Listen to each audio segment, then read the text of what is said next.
All right. For those who may not know you, you want to do a little introduction on yourselves? Geez, isn't this your job as the host? God.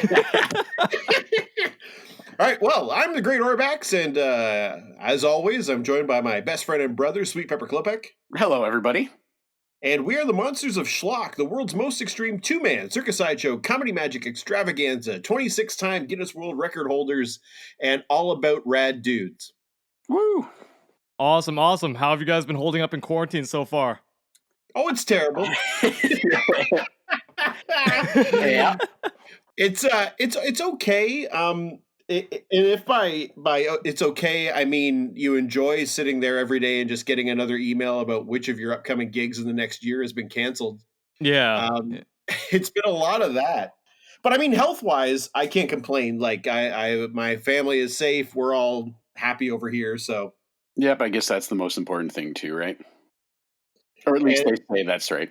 and at least we always say that, at least if we're getting screwed, everybody's getting screwed. It's not like somebody else is out there getting a chance to go out and do gigs or to do live shows. Everybody's locked at home. So Yep. Yeah. What have you guys been doing to keep busy? Or just kind of sitting around drinking beer, watching movies?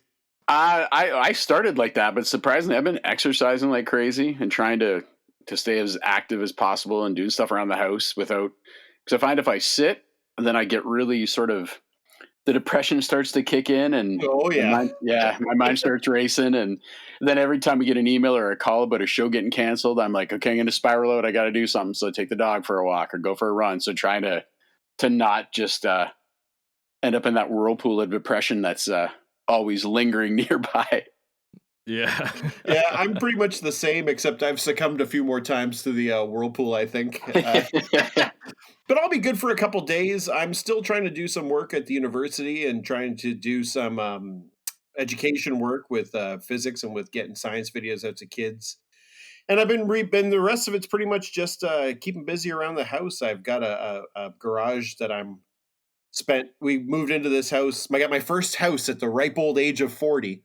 And moved in and had this garage that, for the last 3 years, I've been going to try to do some work on every time. And every time I just don't get around to it because typically we're touring all summer. Yeah. And so shockingly, with only a month, I've gotten pretty good ways in. And I like to tell myself that by accomplishing things like that, then my life isn't a total write-off right now. How about you? What have you been doing? Pretty much just this. This has been keeping me crazy busy because when I'm like done recording, I'm pretty much right onto the editing, and then I'm right on to writing questions for the next interview or booking the next guest. I've been reading and watching movies, been trying to get out as much as possible to get a bit of exercise, but other than that, it's pretty much just been this. Nice. How old are you now? I am 21 now. Wow. So all grown up. All grown up. When did we do our first interview with you? I remember a trembling little boy coming back behind the Carnival Freak Show tent, and then you showed up later. But we must have done our first little YouTube interview with you like 5 or 6 years ago at this point or more, right? Yeah, because the first time I saw you guys, it was back in 2012, probably, when you guys were still doing your show under the bumper car tent. Oh my god! Oh, wow. Well, for listeners of yours who don't know, for the last 12 years, this year was going to be, could still be, but I doubt it. Yeah. 13 years straight of being the freak show that works at Fright Nights at the PNE in Vancouver. And during the course of that last decade and then some, we've gotten to see young people grow up in a way I never thought our show would allow us to get to see. Because we get the same fans who come back every year, and you get to, and we establish relationships with some of them, and you see them like guys like you, and they come from being a kid to now being a grown man. Yeah, it sucks. Last year, it was the first year, and probably since I started seeing you guys, that I missed your show. I was in California for my birthday for most of the end of October, so I just didn't get a chance to come out, which that's all right though. Man, I mean, it was good though. We went to Hollywood Horror Nights at Universal Studios. And nice. Yeah, nice. It was good. I guess it was worth it not seeing our last time there ever. How was the Horror Nights? I've always wanted to go. Yeah, me too. It is amazing. They go above and beyond with everything. They did Killer Clowns from Outer Space. They did Creep Show this year. Nice. They did Ghostbusters. What else? House of a Thousand Corpses. Bunch of stuff like that, and they were all great. And it takes quite a bit to scare me or startle me. I mean, but they get up really close to you, so they do a really good job. Yeah. Well, and I mean, it's all top of the line there too, right? Like I assume from what we've seen, like video wise of that, it's no dollar left unturned with the production values on that end. Mm-hmm. Yeah, they put everything into it every year. Well, I mean, they start planning pretty much right when the year ends for them. And then I get the emails right away what the next theme is going to be for the next year. And have either of you guys been to Universal Studios in general? I have. I went in September 2016 for a quick little, I guess like a quick teaser honeymoon because I got married September 30th, and then we left. We were going to Vancouver for a month. Like 5 days later. So we had 3 days. So we went down to Universal, the wife and I, and Universal's amazing, but it was also kind of heartbreaking because they had all this stuff up. Halloween Horror Nights is running, but only running on the weekends then, and we were there like Monday to Thursday. Oh no! So we were at Universal, and I could see the posters and everything. I was like, "I'm here, and it's not open." It's like, it hurt. But the Simpsons ride was there, so it was amazing, and Springfield was incredible. So, sorry, what year did you say you went? 2016. 2016. Oh, you probably wouldn't have seen the whole Simpsons land that they have there now. Yeah, it was brand new. Oh, really? So you did get to see it? Oh, it was incredible. Having a beer at Moe's, I was like gonna die of happiness. Yeah, that's what I did on my 21st birthday. That was the first thing when we got there. Yeah, and I ate giant donuts and felt sick, and it was incredible. And the Harry Potter rides were, I think, the best rides I've ever been on in my life. Yeah, the one where you actually go into Hogwarts. Oh, unbelievable. I'm not even a huge, I enjoy Harry Potter, but I'm not a diehard fan. And that ride was just, it was, I can't even, it's hard to explain, isn't it? There's like so many, it's not a 4D ride. It's not a roller coaster. It's kind of everything in one. And it's just the amount of time and effort that must have gone into engineering that whole thing is incredible. Yeah. Well, I mean, I like the Harry Potter movies. Again, I'm not a huge fan. I'm more of a Simpsons guy. So the Simpsons land's more of an attractive thing to me. But, did you go to the wand choosing attraction? We did not. It was absolutely mental when they were doing that. I wanted to go check it out because I thought it'd be kind of fun. It's funny, we weren't, like I said, we're not huge Harry Potter. We went there for The Simpsons. Yeah. But we kind of, when we were in the Harry Potter world, we kind of got, I'm like, I almost bought a robe and was running around. I'm like, what's going on to me? I don't understand. I don't need this $200 US robe, but I want one. And I got so sucked up into it and was drinking butterbeer and it was hilarious. I didn't try a butterbeer. How was that? Pardon me? I didn't try a butterbeer. How was that? It was good. We had the slushy version. Okay. So I don't know what it is exactly, but it was a good little teaser until I got to Moe's and started crushing beer there. So nice. That's awesome. Let's just jump right into the questions then. Let's do it. Okay, for those who aren't familiar with Sideshow, what does the Monsters of Schlock show consist of? Can I swear on here, or is absolutely this, go for it? Bullshit. It's a lot of bullshit. Our show, I would say, it definitely combines elements of Sideshow in that there are Sideshow stunts scattered throughout it. But I would almost put it more in the category of slapstick or vaudeville than anything. I think it's probably more of a Sideshow take on the Three Stooges. Is that fairly accurate? It's perfect. So a lot of bad jokes, a lot of just all around tomfoolery, and a lot of laughs, hopefully on everybody's part. And then in the end, you just see somebody getting hurt. So it's kind of everything. It's kind of everything everybody would want in a show, right? Yeah.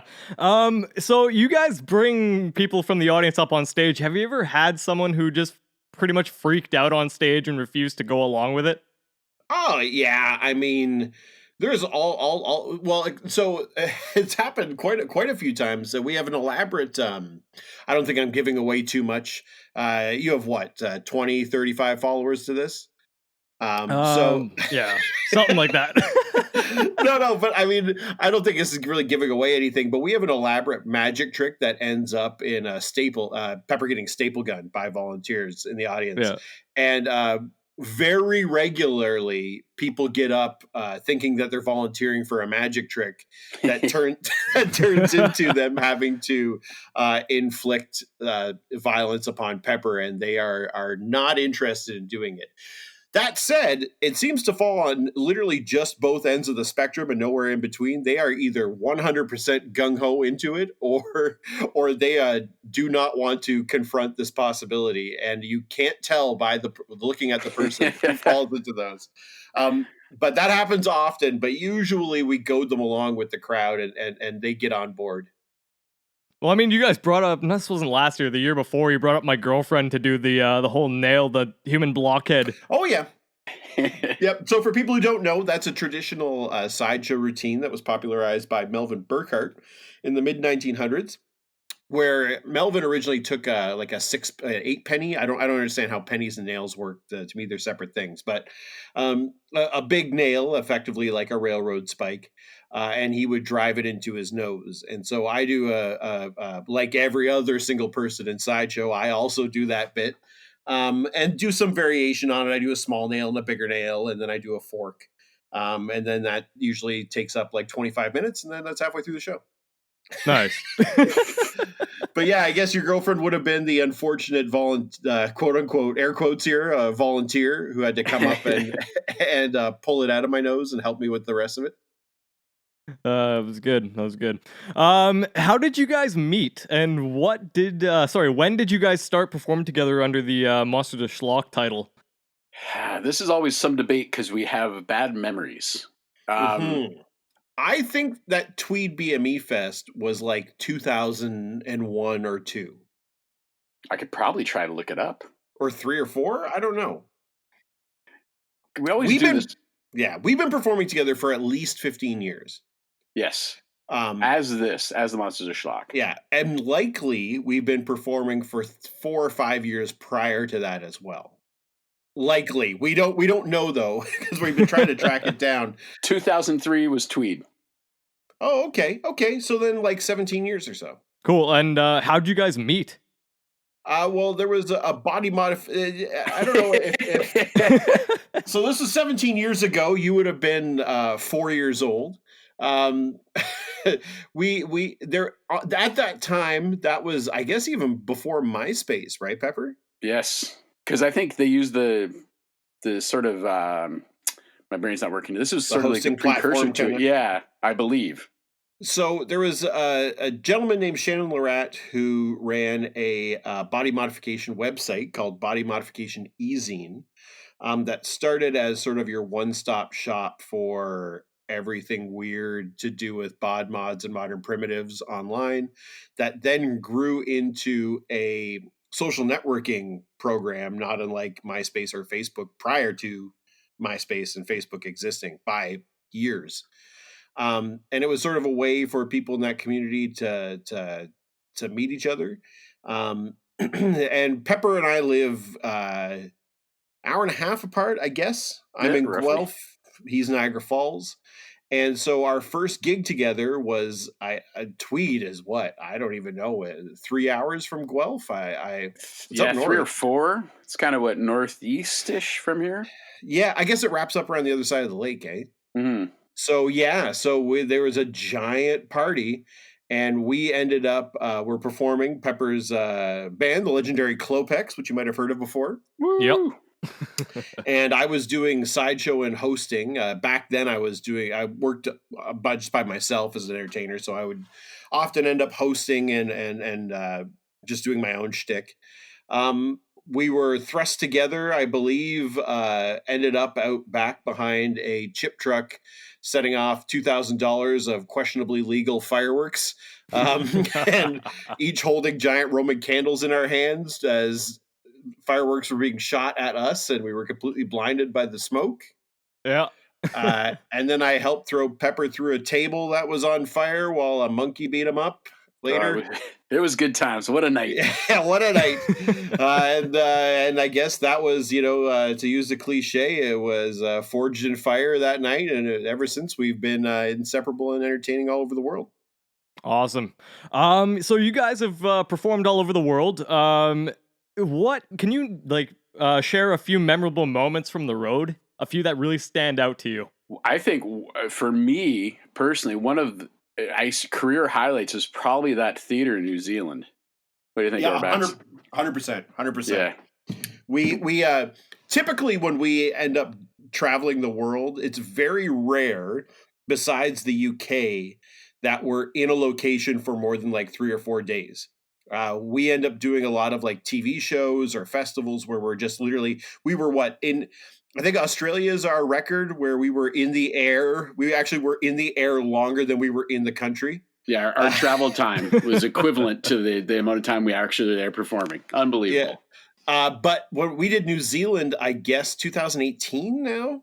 2 years or 3 years ago? I think it was 2 years ago, January. Yeah, and it was a 2.5, 3 week festival that we were over there for. So we not only got to experience SPF 40 plus and our first earthquake, but we got to do. Have you ever seen our Raining Men routine? No, I don't think so. So it's a routine that we only break out for incredibly special and stupid moments that we were. Oh, sounds like we sound like such bourgeoisie, awful. So this is a stunt that we learned when we were in Finland that we only break out for very memorable routines where we basically take like 6-inch hypodermic syringes with needles attached, and we shove them through our faces. And then we shove them through our hand, so through the back of the hand and out the front. Yeah. But the whole thing is done to Raining Men, and we're dancing around like assholes the entire time, trying to get people to clap and make them have fun while you're just watching tears stream down their face because you're shoving syringes through your hand.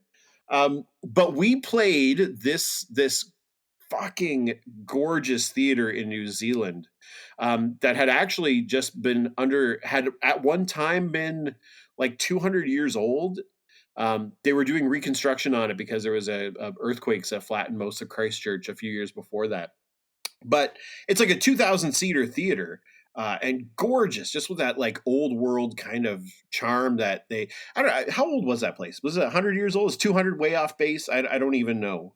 I couldn't tell. I'm assuming maybe 200 because I think most of they're about as old as we are as a country, aren't they? I believe so. And it had all that, when you go into those, I don't know, Jay, if you've ever been into these, but if you go into like a really, really old theater and you can just smell it and you can see like even the little things like the railings are all like engraved and there's like, sculptures and just everything. And like we bled the 2 big sweeping balconies, like it was just a monstrous place, and we bled everywhere all over that stage. And we made so many grown men and women cry. It was amazing, to this like hilarious sort of just fucking bullshit pincushion routine that we do. And it was great because there was a whole bunch of acts, and that's the only thing we did, and we wouldn't tell them what we were doing. We just said we're going to do something awful. That's all we kept saying. And the first 50 rows was all sort of bougie, and like people paid a lot of money to be there. Because it was a fundraiser for the festival. I think it raises a bunch of money that they use to bring other acts in the next year. So they saw something horrible. Have you guys been invited back since that incident? No, but I don't think that was the reason. No, we were a big hit over there. Yeah, we were. That was a pretty great festival. And it was a very touching festival as well. We were voted one of the top 10 shows to see over 40, 50 acts, which was very nice. So we got the opportunity to go out and do some shows for some of the areas in Christchurch or just outside that were still basically decimated from the earthquakes that had happened.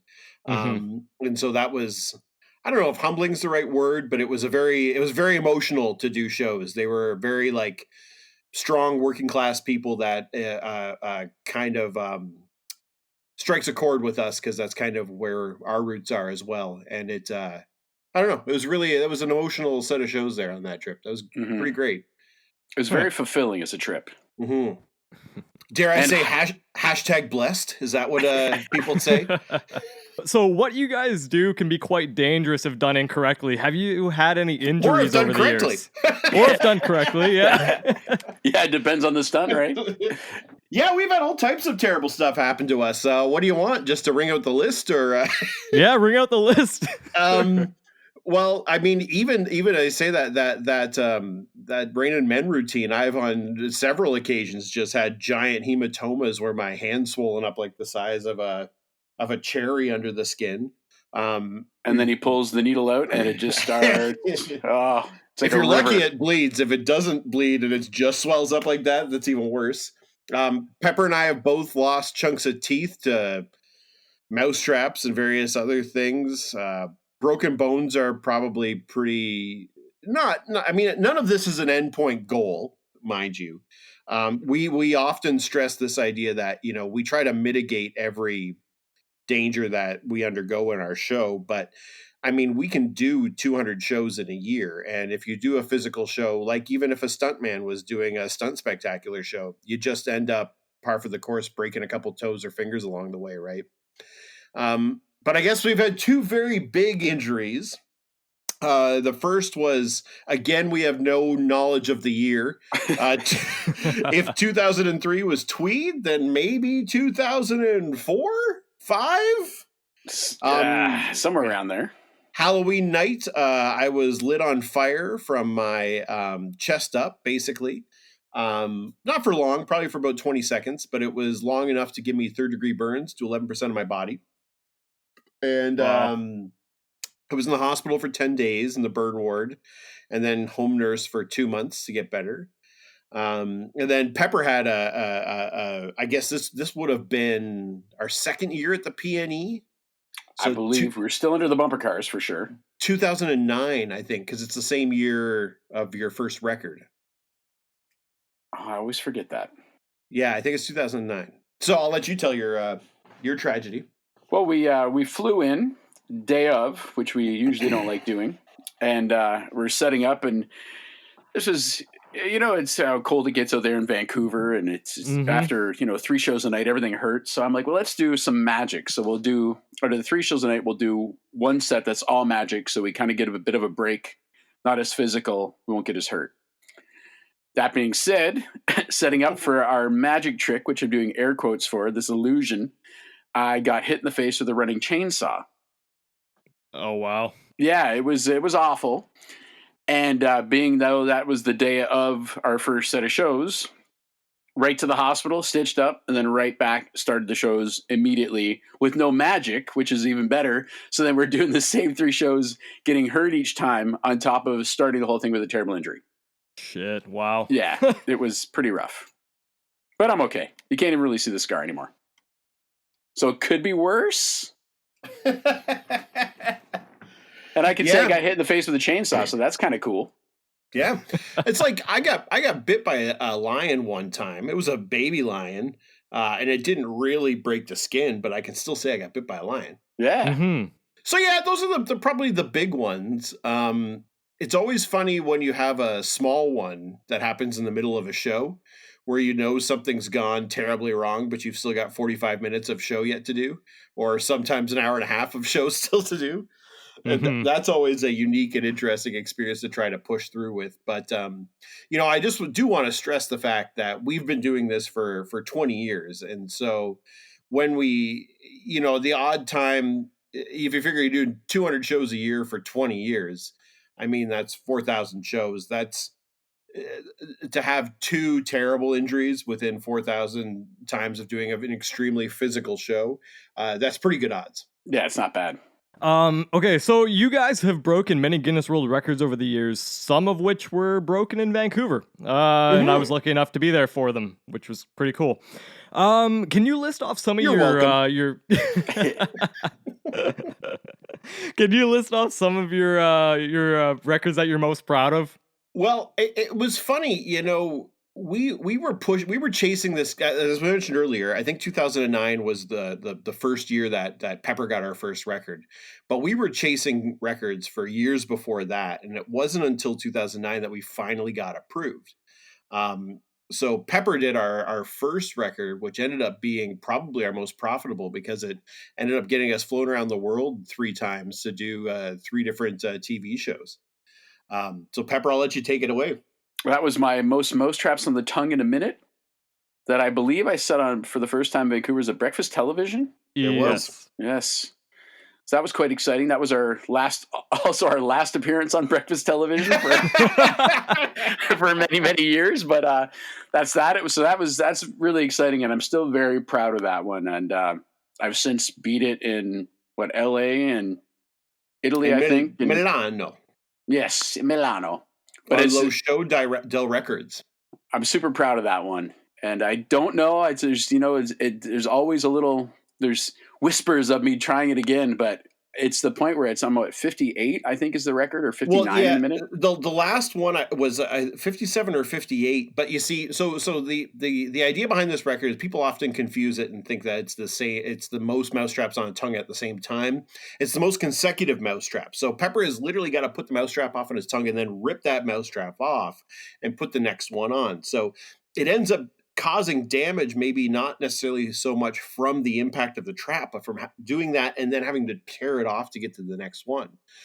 But the last couple times that we've done it, we've actually had to have high-speed cameras because he's moving so fast that for a Guinness attempt, for it to count, it has to go off on his tongue and close on his tongue and come off.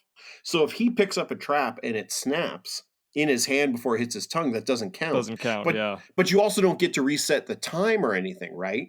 So if he picks it up and it takes a second or 2 seconds to move, like just try now, reach out. How long does it take you to go reach something, grab it, and put it up to your face? A second and a half. Every time he loses that, that's the number of times you can't do another trap in that 1 minute. So it started at like 27, and then he got, in Italy, it was 40 something, was it? It was a huge jump from 27 to.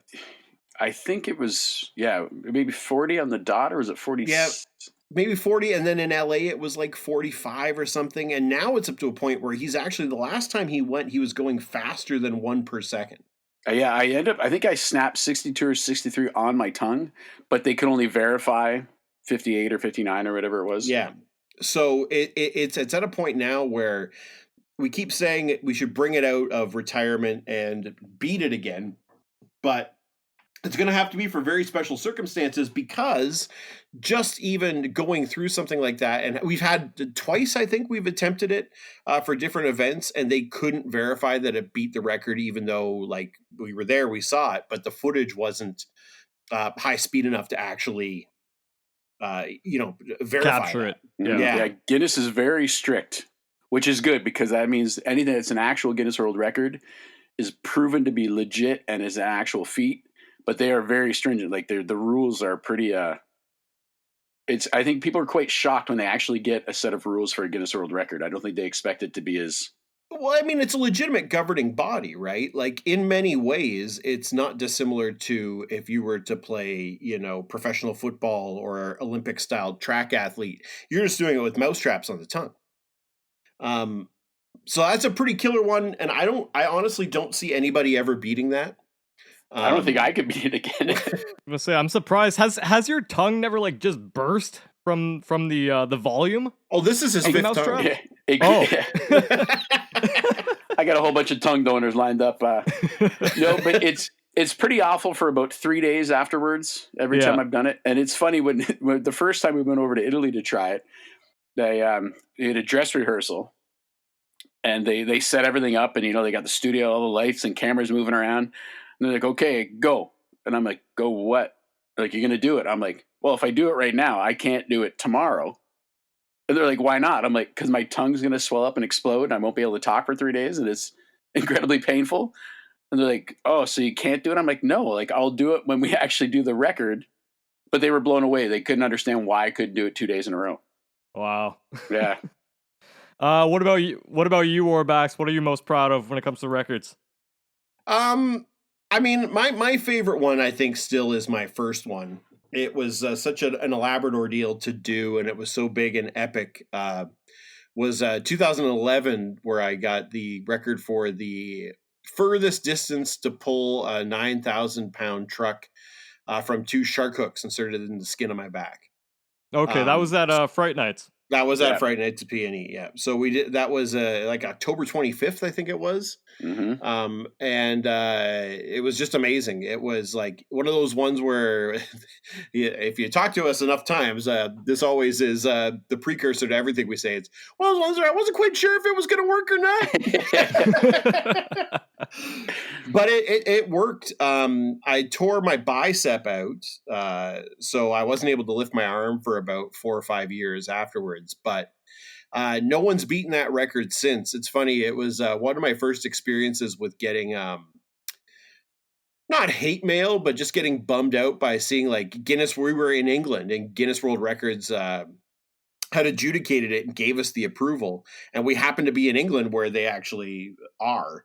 And so they posted a big thing, and I was stoked. And they were like, you can come by the offices and pick up like a copy of it. We were like, oh my God, like we're going to get to go to Guinness HQ and get like our records there. We ended up doing interviews with them and everything was great. But it was one of those things where as soon as it goes up online and you start reading the comments, it's just like a whole bunch of like, this guy's crazy. What an idiot. What a loser for doing this. And they're like, oh, this shows you how stupid a guy like this is. And it's like, meanwhile, I'm like, the smartest person in any room at any given time. And then, but on top of that too, it's just like, it was something I was really proud of that we had achieved. And I mean, just even that Pepper and I were able to pull off like a big stunt like that, right? Like it involved getting a truck, and it was a huge undertaking. We had to get surveyors into the park to actually like survey, because the record has to stand that it can't be downhill at any point, right? So you have to get it level or uphill. And the area that we had that was big enough, because I had to beat like 100 meters or something, right, Pepper? Yeah. And I ended up with 111.7 meters, but it took me 3 minutes to pull the first 100 and 3 minutes to pull the last 11 seconds, because that's where the slight incline was. And as soon as the wheels on the truck stop rolling is when the record attempt is done, period. So if that thing ever stops, you can't just like keep pulling and start it again. So that's why when I tore my bicep, I was just pulling, because you could do it like with a rope, like they can do for like the strongman kind of competition stuff. So I was pulling on this rope and pulling, and there's video of it up on our YouTube, Monsters of Schlock on YouTube.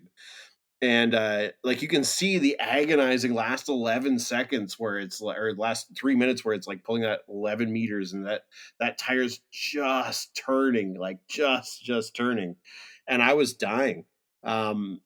But like it was just, I don't know, I felt there was this huge, great big accomplishment, and we got tons of like press footage and everything else that was pretty great.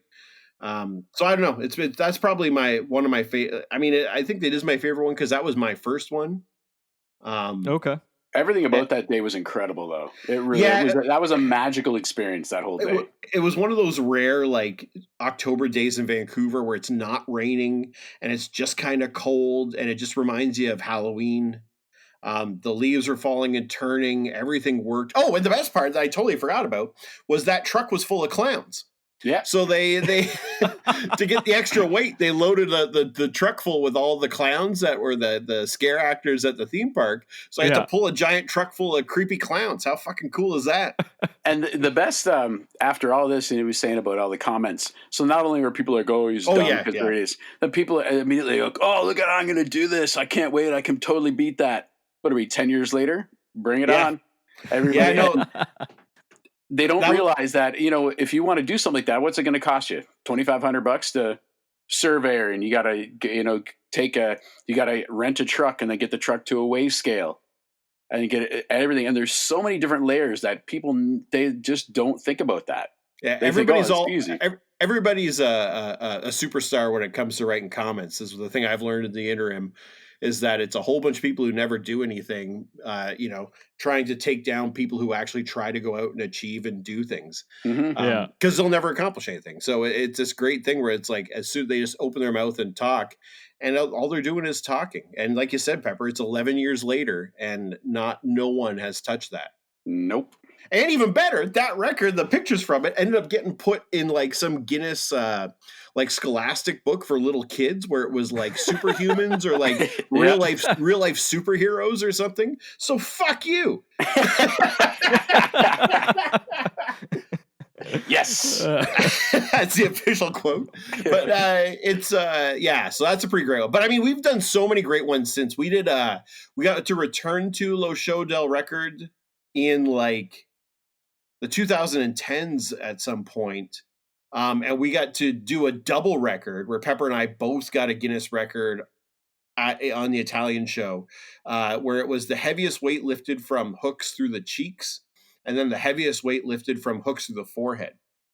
Mhm. And we've got that video up on our Facebook page. That was great TV. Great TV. And it was just it was nice for a bunch of different reasons. It was great TV, like really. I mean, I can't stress enough how like great TV that was. It was great TV. We were a little bit older in our careers, so it was like a pretty intense record to sort of fly in and be able to do. And I'm really proud of how well we were able to do it. Because again, it was one of those ones where we flew in, we were literally doing the record the next day, jet lagged and everything else. We got to meet the Warriors of Goja, who are also now known as Bir Kulsagatka, who are these incredible, I don't even know how you describe them, sideshow warriors from India. And the records themselves had the potential to go incredibly badly in terms of injury, and we just monstered through them and totally went beast mode and destroyed them. So that was a pretty exciting experience as well. So when you guys aren't on the road, how do you spend your free time? Do you guys have like day jobs that you work, or? Well, I teach physics at the University of Guelph, and I guess I'd say I don't really teach much these days. I'm mostly doing outreach and social media and science communication. We also have a little kids science show called Orbax and Pepper Do Science, where Pepper and I extol the virtues of science and try to get teach cool science to cool kids, and reach out to people that way. Like I said, I work on that garage now. Yeah, but said for me, it's the science show and then this. And on the side, I also do some stagehand work at a theater. Cool. That's about it. But it's one of those things as entertainers, you know, I don't think unless you're when you start in entertainment, you kind of have this fantasy that you're going to be able to, like, your band is going to be the biggest thing that makes you a living, or you're going to get famous, or you're going to get rich. But, you know, more often than not, people end up becoming just journeyman entertainers, where you have a couple of different jobs in the entertainment industry, and all of that goes on to help you make a living, as opposed to becoming the next kind of Axl Rose or Jimmy Kimmel or anybody in that sort of world. Yeah, you get to go all over the world and do all types of stuff. But I think, you know, the more entertainers we meet, the more of them you meet that have like 3 or 4 or 5 even different types of shows that they do to try to hit all types of different demographics. And still have a side hustle with like a job. Occasionally, I had a dream job for 15 years of working in a record store. And even when I was the manager, I could come and go as I pleased. And that was the greatest thing in the world till it closed, unfortunately. But that was a good side gig to have. That was unreal. But instead of being depressed about them, apparently now you can call them portfolio careers. Oh. And it makes it seem way better. But a lot of people also gives me street cred, though, you know. Yeah. But also, too, I mean, people are interested in different things, and I think it's a little bit narrow-minded to think that you're only going to have one band, or you're only going to do one type of entertainment. You know, more often than not, we're lucky that we, you know, get the opportunities to bring what we love to do to even if sometimes it's a small audience, to any audience, really. Mm-hmm. Yeah, I talked to Tristan Risk a couple weeks ago, actually, and, you know, she's one who does numerous things. She does her burlesque, she does her sideshow with Burns, and yeah, I know, and but she we're acts good, and so whatnot. like you would think that, like, you know, and funny enough, you brought her up. We were walking down the street, and we were in New Zealand, and we bumped into her. Yeah, it turns out Tristan's family's from New Zealand. Or at least that's where they've escaped to get out of whatever debts they owed over here, or however that works.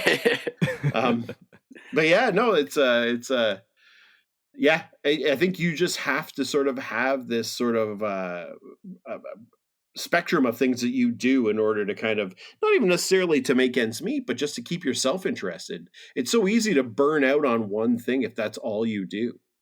Yeah, okay. I have a couple of listener questions actually, from my Oh, nice. 20 followers that I have. Um, I was just busting your balls. I'm sure it's 30. I know. Okay. How much time and practice goes into each new stunt? Ooh, that could go from 5 minutes to 5 years. Mm-hmm. It's we've had stuff. Sometimes we'll see a prop that we know we want to use. We'll buy it, acquire it, but not sure how we're going to use it. So sometimes that could literally be years and years because us, if it's not going to be funny, we don't want to really use it. Mm-hmm. And then other times it's just like, that's a good idea, right? Let's do it. Boom. And then it's on stage like that night or the next night. So it kind of totally depends on the actual, whatever the stunt or the joke we want to pull off is. I mean, a lot of it is in that creation of it as a bit. Like everything that we're trying to do with a stunt the stunt's either got to be the punchline or a setup to a punchline, right? Mm-hmm. So we're trying to make it a funny thing. And so like Pepper said, we can literally mull something over for years. And then there's other stuff that it's shocking how quickly it goes together. We wrote this comedy waiter sketch that we did because we're like, what our show needs? More costume changes in the middle of it. So it's like how long is that thing? Like 13 minutes as a sketch? It's 13, maybe a little bit longer. It's 17 or 18, I think. I think it's close to 20 in total. Yeah, and it's almost entirely silent, which is weird because usually like I'm yapping away and Pepper's screaming, but this one's kind of an almost entirely silent routine. And we wrote it for the PNE as one of those like interstitial shows. Yeah. And that was one where it was like we wrote that one on an airplane flight from somewhere. And as soon as we got all the music, laying out the music took longer than laying out the bit. Totally. And that one came together like literally so quickly. I was trying to think of some kind of goddamn waiter pun or some kind of kitchen pun, but I couldn't. Remember how shocked we were the first time we walked off stage after doing? Because we didn't even we kind of had a loosey-goosey idea going into the clip at Comedy Kitchen. And then it was like, we walked off stage like, holy shit, that was great. Like it worked. Yeah, it totally worked. It was really fun. Nice. I remember that one. That's the one where Pepper stopped the fan on his tongue, right? Yeah, there was a fan on the tongue in that. There was a lot of chopping vegetables on various body parts. There was hilarious sight gags with a big daikon. Yeah. Is a weird wiener reference to a giant daikon. That ended up being the worst part of that whole fucking bit was like, because daikon, we didn't think of this idea that we didn't have a fridge at the theme park or that like it was terribly cold and wet. So you can't just keep like 30 daikon in the back somewhere and hope they're going to make it through. So like every 3 days we'd have to go find that stuff somewhere. And we'd go places that would be sold out. We go to another place, it would have it. We'd go to another place that wouldn't have it today, but they're having it tomorrow. Or it'd be too small. Yeah, too small. Then weird looking ones, purple ones, green ones. Like, this isn't the same type of vegetable. It was pretty funny because it did get us running all over Vancouver just to find this stuff. Nice. And speaking of Vancouver, you guys have been performing at Fright Nights for the last 12 years, maybe 13 years, seeing how things go. Let's right hope now. So. Fingers crossed. How did you guys originally get the job for Fright Nights? Well, I believe when Fright Nights came on board, they were working with a company called Screamworks. Is that right, Pepper? I get confused because Screamworks out of Alberta.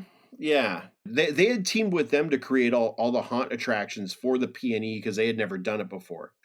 And within a few years, the PNE decided to purchase all their own sort of haunt stuff and to keep it all in house. But I think that Fright Nights had only run for a couple of years prior to us coming on board, and they were sort of the first theme park in Canada that did use the model that literally every theme park in the States uses, which is let's hire a freak show for Halloween. So we were the first one with them. We had been touring out in Vancouver for 5 or 6 years before that, though, right? Mm-hmm. And I think they kind of saw us through that and we toured through Alberta as well. So they knew of us, and we kind of came out and did it on, not on a lark, but the money wasn't great. But we were like, this is a good gig. We should do this. And then over And the we didn't years, know what we were getting into either. It was the weirdest first time we'd ever done anything like that. Absolutely, right? Like that was one of those ones where it was like, well, are we going to be doing 3 1-hour shows a night? Like, how does this actually work? And so it's been a really interesting, like, I guess just learning curve and growth process. Even just seeing how the PNE and how Vancouver has changed over the years. It's really been something. Well, I was just going to say that before they started capping the attendance. Oh my gosh! Yeah, our first year was, what was each night? It was, you couldn't move in that park. Like, yeah, there were nights of 14,000 people, 15,000 people. Mm-hmm. Like it was insane the amount of people in there, because that's a very small amusement park, and it was just mental. Mm-hmm. Before Fright Nights, then, where were you guys playing shows? Doing shows at? Like just In bars Vancouver, and whatnot? or? Yeah, like in Vancouver. We did Red Room. Yeah, we played the Okay. Red Room a couple times. We toured the island quite a bit. I think we almost always played the Red Room when we were. We in did the Vancouver. Cobalt. Oh yes, we did. Oh, yeah, Back yeah, when the Cobalt was still doing shows. Mhm. back when the people were getting hit with axes at it. Yeah. Yeah. Yeah, so we played the Cobalt, we played there, and yeah, and then it kind of turned into a thing where it was like, well, we're spending a month every year in Vancouver anyway. You know, do you hit Vancouver on tour when you come back through or not? And we started touring less because the cost of touring within the last 12 years shot way up, just in terms of even flights and getting out to Vancouver and BC.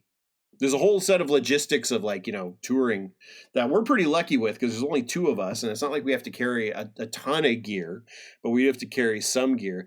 And at the time, you know, realistically, we were doing better in the UK. You know, from where we are here, it's a 5 or 6 hour flight out to Vancouver.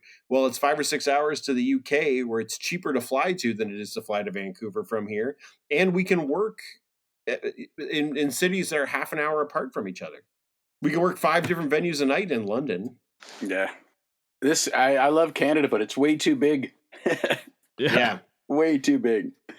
Yeah, it's logistically is just a touring nightmare, this country. Because just the amount of time that you use up in trying to get out of Ontario is, I mean, it's 20 hours to get up and out of here, and that's doing 1 or 2 shows on the way. Yeah, I mean, yeah, there's a lot of travel time between cities and whatnot. Oh yeah. Yeah, we were hauling across the prairies, and, you know, you drive 10, 11 hours just to get out of the car and do your show, and then just get back in the car again. It's funny, when we go to the UK, we try to explain that to people, because England's so small, and they couldn't fathom the fact that we drive 8 to 10 hours, do a show, do the same thing every day, and do that for 2 months at a time. And they were completely blown away, because, you know, even at a leisurely pace, you can leave the southern tip of England, be in Scotland in 12 hours? Oh, way less than that even. It's crazy. Delta drove from Edinburgh to Somerset. Oh yeah, it was like 6.5 hours that he drove down there. It's crazy. I mean, I've toured with bands before, and like they'd be leaving from one show at 6 a.m. just to have to play a show, you know, 10 hours later in Alberta. Yeah. You know, from Kelowna or whatever to Alberta. So it's a brutal grind, but it's worth doing. It's got to cut your teeth in it, and it makes you really appreciate absolutely doing this as an actual job and treating it like a job. But it's one fuck of a hard road, though.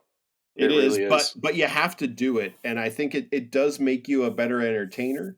We're lucky in that what we do, we have the opportunity to go to other places and do it.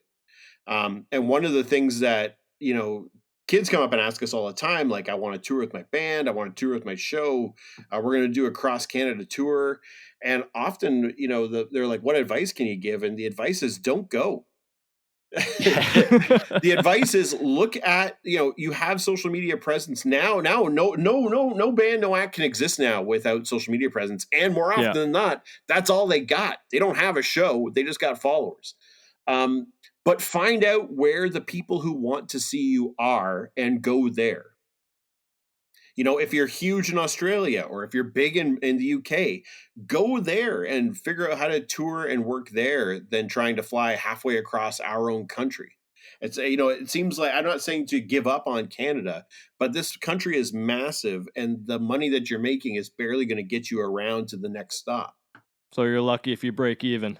Yeah. And I mean, for some people, that's all they want. And I totally understand that. But at the same time, some of us are trying to make entertainment our job and our career and our lives too. And I can't even fathom now, like, it seems so much easier nowadays because we didn't have GPS. Before we go anywhere, we had to go to CAA and be like, okay, we're going to here. And they give you the travel kit with the map route and everything. And you get, it was insane to me. And now it's, everything's on your phone. Back then, we didn't have cell phones when we started out. It's just like, you just hope you're getting somewhere. And it's not like, you can't pull out your laptop in the car. And there was none of that. Well, I remember the first big breakthrough was like, oh, look, I've printed out the MapQuest directions. And you've got the printouts of those. Wait, we didn't turn left at where we were supposed to. Okay, where do we go now? No idea. Rip them out the window. And, now you miss a turn. It's like recalculating. It's like, oh, we're fine. But back then, it's like in the middle of the prairies and it was pitch black. And it's like, well, that last sign said next gas 250 kilometers. We're almost out of gas. It's like, what do we do? There's no point of interest button anywhere. It's like, oh, fuck, just cross your fingers and hammer down. So if anything now, like I think it's probably easier to figure out where to go and where to tour, but also there's way more people trying to break into entertainment now than I think there's ever been. Mm-hmm. So now you're running up against this idea that maybe you can get somewhere and you don't have to worry about the logistics of touring, but you have to get people to give a shit about you when you show up wherever it is you're going. But it's the best, and I fucking love it, and I wouldn't trade it for anything. Goddamn right. All right, this one's for Orbax. Okay. Which brand of wax do you use for your mustache? Ha! Amateur question. I've got my own secret that I've only imparted on several people who are worthy. Over the years. So when we stop recording, I can I'll let you know, but it's a trade secret. All right, I got one more for you. All right. Okay. Okay, is there any other projects that you'd like to talk about that we haven't covered yet? Well, we just started trying to do something similar. We've started our own podcast. We haven't got it up yet. We've recorded a few episodes. But it's something to tell people, keep your peepers peeled. Yeah, Orbax and Pepper do a podcast. Yeah, so we're stuck at home, and so is every other entertainer that we know. So we're doing an interview podcast where we call up friends and see what they're doing and chat to them about what it's like being an entertainer. Awesome. And where can people find you guys online? We're kind of everywhere online. We're not usually on Facebook much anymore. So if you want to, monstersofschlock.com is where all of our gigs are listed. But if you want to keep up with what we're doing, we're both pretty much on Instagram is where you're going to get the most up-to-date stuff. So I'm at The Great Orbax with underscores between the words because I thought at the time that was a good idea. And I'm Sweet Pepper Klopek, all one word for the Instagram. Which was the better idea. And and so that's where our most up-to-date stuff of personal stuff is. But if you do want to follow the kids' science stuff, that's on Facebook, YouTube, and Instagram. It's Orbax and Pepper Do Science. And some of those records that you talked about actually are on the Monsters of Schlock, YouTube, or Facebook. So you can check that out there if you want to watch some of the... Yeah, especially nowadays, too, if everybody's depressed and kind of bummed out. Watch that roller coaster tattoo. Yeah, and make you put a smile on your face, and you'll have a good day for sure. All right, cool. I appreciate you guys talking to me today. Yeah, thanks, man. Thank you very much for having us. When do you want me to hit start recording?